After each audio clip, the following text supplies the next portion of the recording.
Salut à tous et bienvenue dans cette nouvelle vidéo de révélation des archives secrètes de la CIA sur la France, restituée dans le livre de Vincent Nouzil du même nom. Je rappelle que ce livre reprend la 5ème République au regard de ses archives.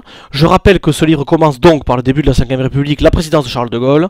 Elle est organisée donc cette partie en 11 chapitres, 2 sous celle de Charles de Gaulle pendant que aux États-Unis Dwight Eisenhower est président, un 3e chapitre durant la présidence de Kennedy aux États-Unis, un 4e chapitre que nous allons voir sur en fait l'affaire algérienne et la politique intérieure française. 5 chapitres suivants lorsque De Gaulle est président pendant que Lyndon Johnson l'est aux États-Unis, et 2 chapitres lorsqu'il s'agit de Nixon aux États-Unis. Dans une vidéo précédente, nous avions vu donc la présidence de Dwight Eisenhower et celle de Gaulle en parallèle. La vidéo ensuite était consacrée à celle de De Gaulle sous Kennedy. Et aujourd'hui, nous y voilà. Et si De Gaulle était assassiné, c'est parti. Alors qu'est-ce qu'on trouve dans les classifications rapportées par Vincent Nouzil à propos de cette affaire? Donc voilà, je vous l'ai dit, c'est un chapitre consacré à la politique intérieure française dominée par le problème algérien. Sous Eisenhower et Kennedy, ça reprend un peu des passages que nous avons vus chronologiquement précédemment, avec des nouveautés. De 58 à 63, en gros. Le vendredi 8 septembre 1961 à 21h15, le chapitre commence un peu en plein milieu par un événement incroyable, puisque l'OAS, dont on va parler par la suite, manque de peu de tuer De Gaulle, à Pont-sur-Seine. L'OAS, donc, c'est l'organisation de l'armée secrète. Elle est fondée au début 1961 autour du général Salan et de Jean-Jacques Suzini. Elle regroupe des personnes, de nombreux militaires, qui considèrent que De Gaulle les a trahis en promettant aux Algériens un scrutin d'autodétermination. Et donc, l'organisation sème la terreur parmi la population algérienne et recrute en métropole. Les Américains prennent cette menace très au sérieux sur la stabilité et la politique intérieure française. C'est ce que nous allons voir. Les Américains s'inquiètent de cette montée de l'insécurité sur les deux rives de la Méditerranée. D'une part, l'instabilité de la France en pleine crise Est-Ouest à Berlin n'est pas de bon augure. D'autre part, les États-Unis, favorables à l'indépendance algérienne, sont également visés par l'OAS, qui a revendiqué un attentat contre leur ambassade à Alger. Même si De Gaulle est un allié incommode, et combien, sa disparition brutale bousculerait la donne occidentale. Je vous en ai déjà parlé, les Américains se contentent de Gaulle, essaient de s'en accommoder, essaient de le manipuler, essaient de le rendre arrangeant comme ils le peuvent, ils n'y arrivent en fait pas du tout, mais ils en ont besoin pour stabiliser la France, parce que la France est un pilier de l'alliance contre l'URSS, pilier du monde occidental. Il ne se voit pas du tout livrer la France à une instabilité politique qui pourrait peut-être le jeu du communisme, le jeu de l'influence de Moscou ou autre. Donc, les Américains se disent que De Gaulle, c'est leur meilleur atout de stabilité, en même temps c'est leur pire ennemi géopolitique. La CIA se montre particulièrement inquiète pour la stabilité intérieure française. La situation s'est détériorée au point qu'il est difficile de voir comment De Gaulle peut reprendre les choses en main. L'OAS bénéficie d'un large soutien de la population européenne d'Algérie. Il semble difficile de l'arrêter. Donc il y a une vraie inquiétude au sein des services américains pour la situation que De Gaulle traverse et que la France traverse. Et ils se disent, il va pas y arriver, quoi. Enfin, il va être déstabilisé, il va être assassiné ou il va être démis de ses fonctions. La chose est quand même prise très au sérieux quand on lit les archives rapportées par Nouzil. Bien sûr, ici, je ne choisis que certains extraits. Elles sont beaucoup plus larges et beaucoup plus développées dans l'ouvrage. Retour sur l'historique de l'affaire algérienne en lien avec les USA. Donc là, on reprend dès 58. Et dès le début de toute cette histoire, la France de Gaulle suspecte les Américains de soutenir l'indépendance algérienne. Washington a eu, il est vrai, bien du mal à masquer ses contacts précoces avec des membres du gouvernement algérien en exil, formés par le Front de Libération Nationale, le FLN, en septembre 1958. De Gaulle, évidemment, prend ombrage de ce qu'il considère comme une ingérence dans ses affaires domestiques. Les Américains toujours prêts à se mêler de ce qui ne les regarde pas. Les Américains, quant à eux, s'inquiètent de la situation. La prolongation de la guerre coloniale française alarme la Maison-Blanche. Les autorités américaines craignent que le bloc occidental n'en ressorte affaibli et que la rébellion algérienne ne finisse par se tourner vers Moscou ou Pékin. Il y a une vraie inquiétude, je vous l'ai dit, une inquiétude qui ressort en permanence quand on lit ce passage retranscrit des archives. Le 16 septembre 1959, De Gaulle doit annoncer que l'Algérie aura recours à l'autodétermination. Il prévient Eisenhower un peu avant de l'annoncer publiquement. Donc il a la courtoisie d'avertir son homologue américain. Et là, il y a une mésentente avec Eisenhower, pour qui l'Algérie est un problème international, et non pas une affaire domestique française, vous voyez, et veut en parler à l'ONU. Pour De Gaulle, évidemment, c'est une affaire intérieure française, il est hors de question de mettre sur la table quelque chose comme ça, à l'Organisation des Nations Unies. De plus, il semble que les États-Unis fournissent indirectement des armes aux rebelles algériens. Le ministre chargé des affaires algériennes, Louis Jox, reçoit secrètement des hauts responsables du Pentagone. Il déploie alors sur la table des cartes d'état-major et montre à ses visiteurs américains les emplacements des camps de rebelles algériens en Tunisie et au Maroc. Les Français estiment que le FLN puise dans les arsenaux d'armes tunisiens et marocains, alimentés notamment par l'aide ponctuelle des États-Unis. Insupportable, il va sans dire. Il faut dire que les Américains n'hésitent pas à fréquenter également des Algériens. En novembre 59, Michel Debré convoque à Matignon l'ambassadeur américain Amaury Houghton lorsqu'il apprend qu'une délégation d'Algériens a obtenu des visas pour se rendre à New York lors de l'Assemblée générale de l'ONU. Le comportement américain est incompréhensible. Le département d'État a déjà promis de ne recevoir aucun représentant du FLN officiellement. Cela n'empêche ni les rencontres officieuses, ni la poursuite de l'approbation normale des visas d'entrée des Algériens par les États-Unis. Donc là, vous comprenez que les États-Unis, encore une fois sur ce dossier comme sur beaucoup d'autres, s'occupent de ce qu'ils ne regardent pas. Ils accueillent des représentants du gouvernement algérien, qui est en fait des rebelles au regard du gouvernement français, puisque l'Algérie est un département français, donc des rebelles de notre territoire sont accueillis. En plus de ça, par l'intermédiaire du Maroc et de la Tunisie, ils leur fournissent des armes. Bon, il y a quand même un problème. De plus, les Américains sont consultés par des responsables du FLN sur la politique à suivre vis-à-vis des Français. Ils agissent comme consultants, vous voyez. Bon, Washington conseille l'ouverture de négociations.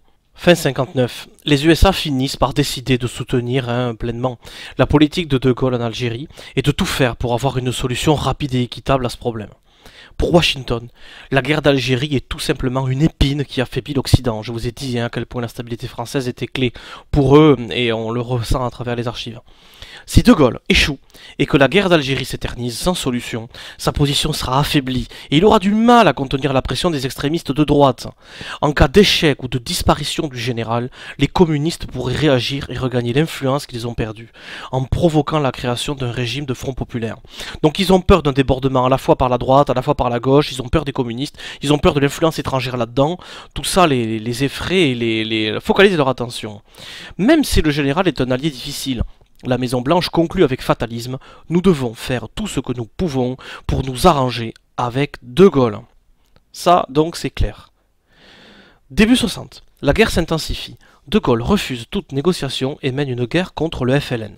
Les USA essaient de faire les intermédiaires, sans succès. Ceux-ci craignent alors le pire, et oui, écoutez ça. Le directeur de la CIA, Alan Dulles, dont on a déjà parlé, frère de Foster Dulles, qui était ministre des Affaires étrangères là-bas, secrétaire d'État, est tout aussi alarmiste.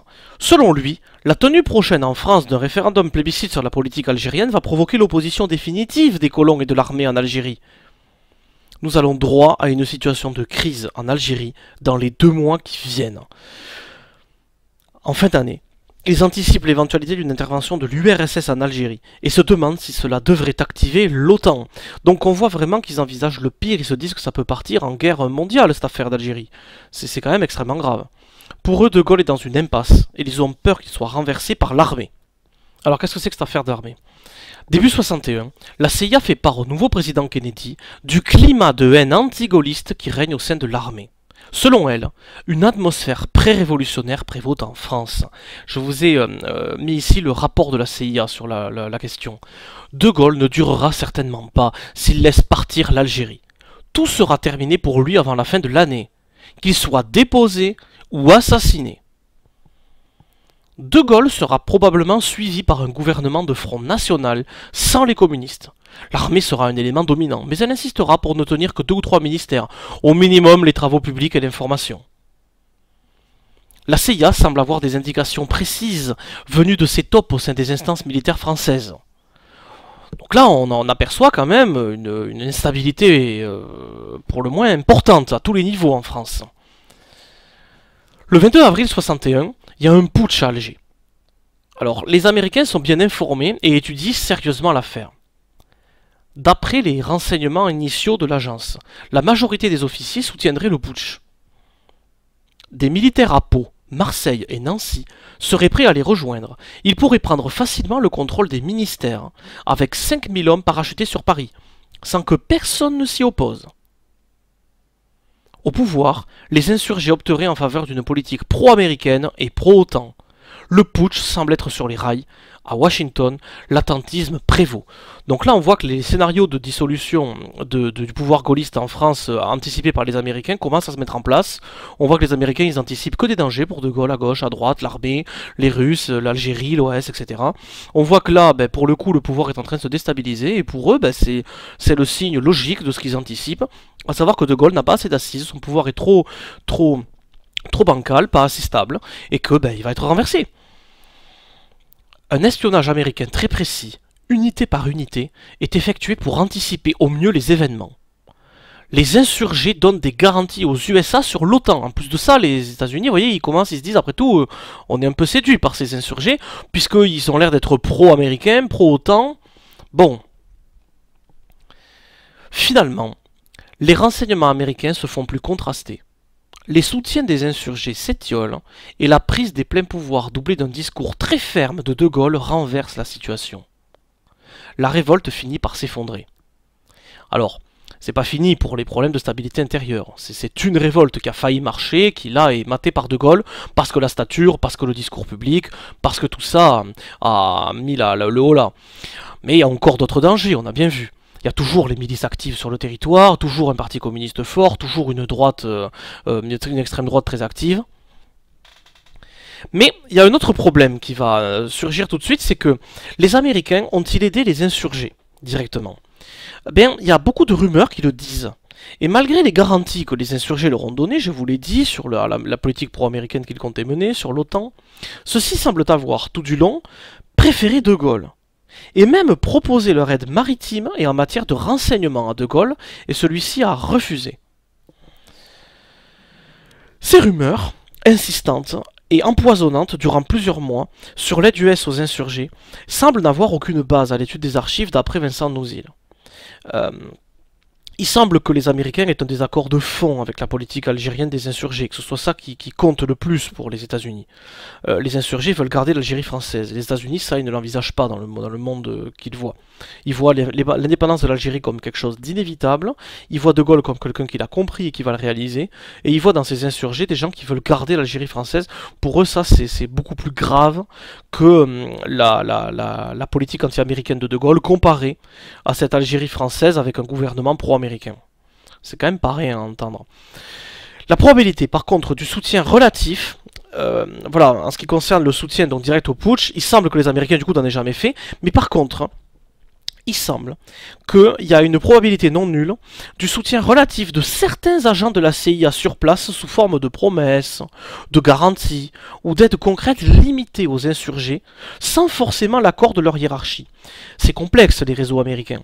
Que ce soit des réseaux à travers des entreprises, que ce soit des réseaux à travers des instances d'espionnage, que ce soit le Pentagone, la CIA, que ce soit le département d'État lui-même.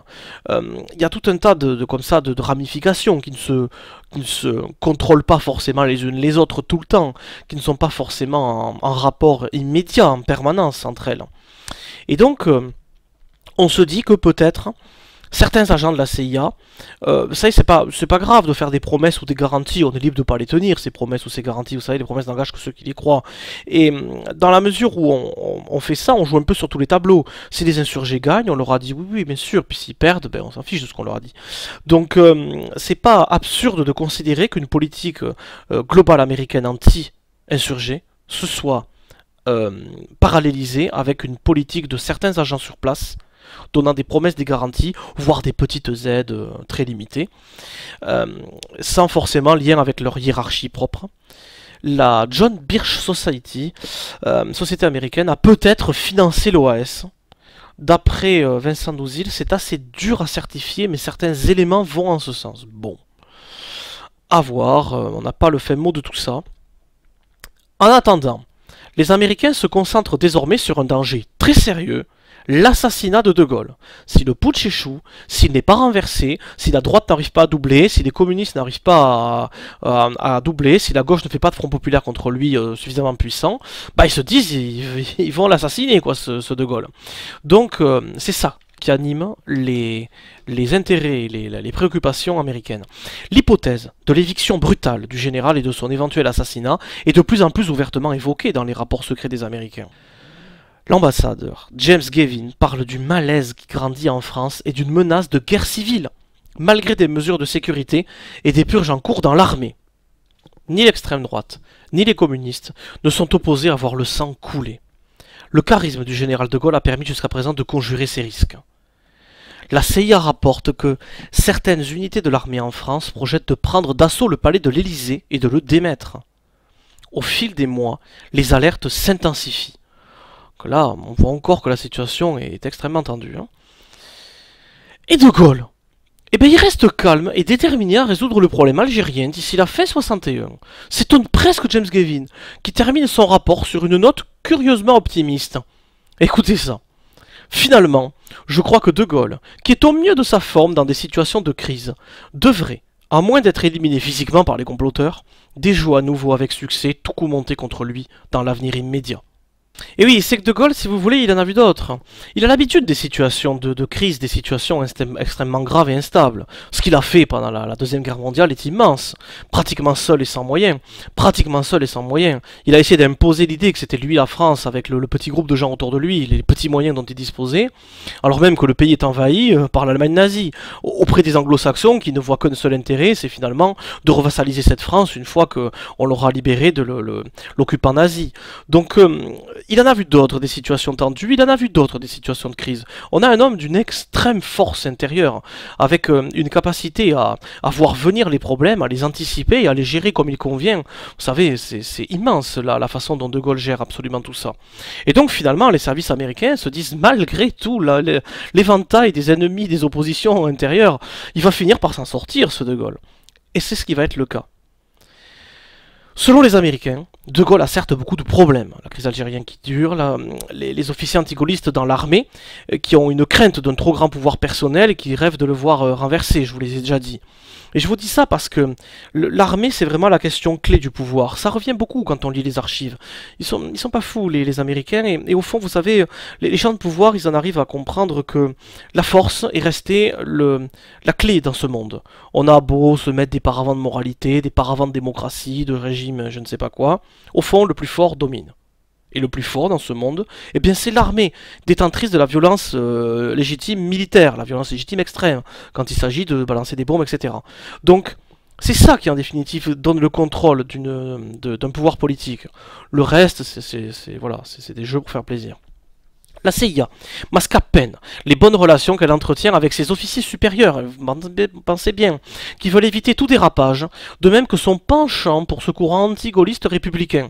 Ils apprécient, eux, bien sûr, les officiers militaires français, qui sont anti-De Gaulle et pro-américains au passage.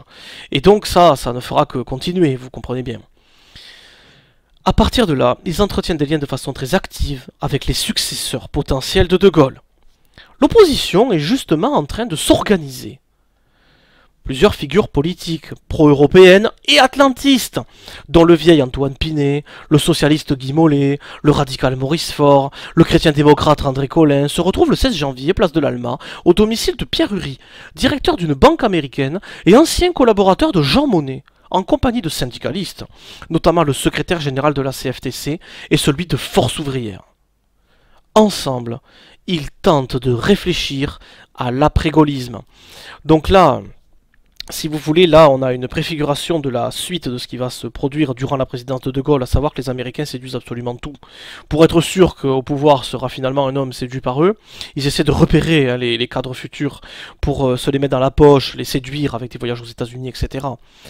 Et ils essaient de jouer sur tous les tableaux, que ce soit n'importe quel courant politique, des syndicalistes, etc. On a également un autre commentaire que j'aimerais faire, c'est que on voit bien que l'européisme et l'atlantisme, c'est-à-dire l'être pro-anglo-saxon, pro-américain, sont des choses profondément liées. Vous voyez, elles ne sont pas liées que dans l'esprit de ceux qui ont cru la propagande marketing, les slogans marketing de l'Europe pour faire le poids contre les États-Unis ou les géants chinois ou je sais pas quoi. Ça, c'est le marketing pour les populations.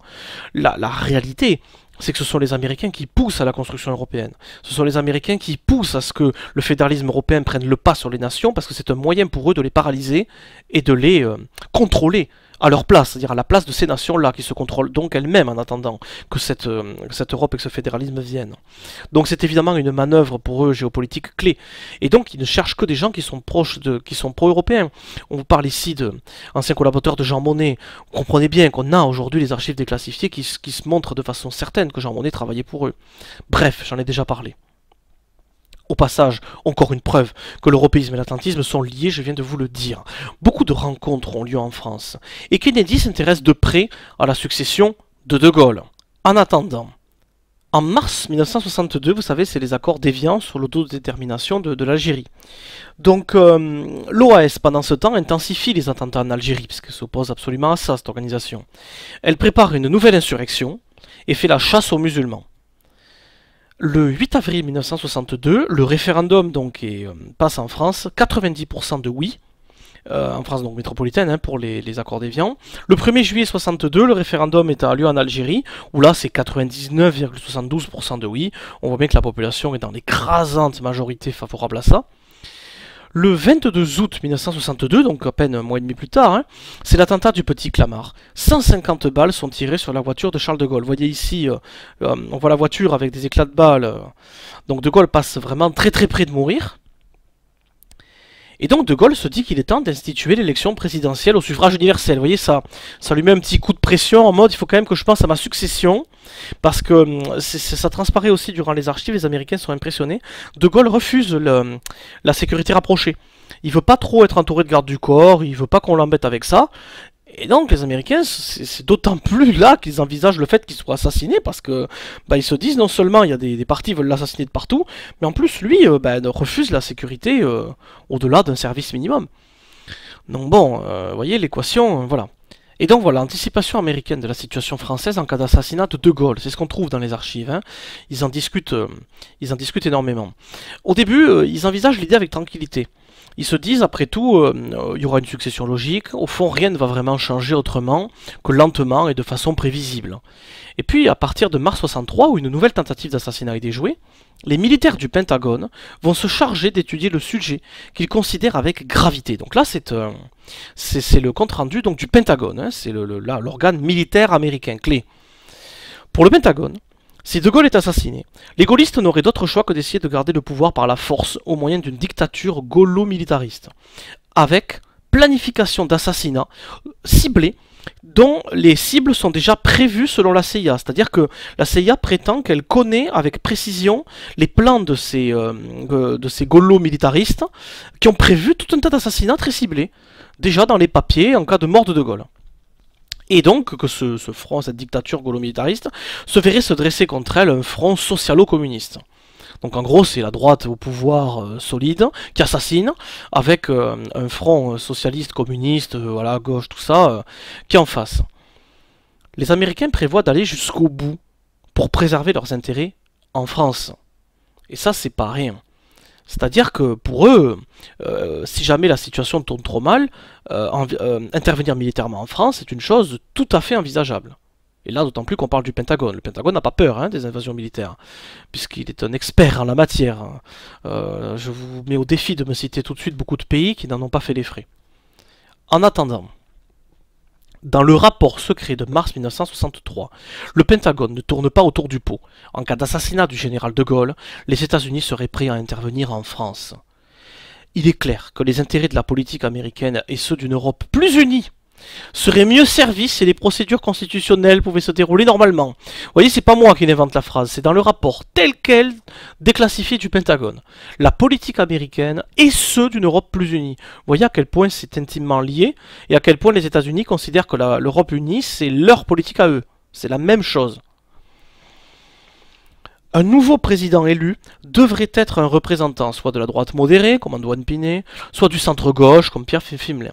Dans tous les cas, un homme fondamentalement favorable à la politique américaine. C'est bien ça qui les intéresse. En cas de crise, au nom de la prévention d'une guerre civile et des intérêts américains, les États-Unis envisagent sérieusement d'intervenir militairement en France afin d'éviter un putsch néofasciste et de soutenir l'arrivée d'un président atlantiste à l'Élysée. Vous voyez, c'est que tant que le jeu des institutions censés être légitimes aux yeux, légitimes en tout cas aux yeux des populations, etc., mettent en place des gens qui font leur politique, ça leur va. Quand il y a une possibilité pour que ce soit plus des gens qui font leur politique qui arrivent au pouvoir, peu importe la légitimité, hein, on reprend le pouvoir militairement, on remet un mec à nous, et puis ensuite on voit comment on fait pour légitimer tout ça, vous voyez.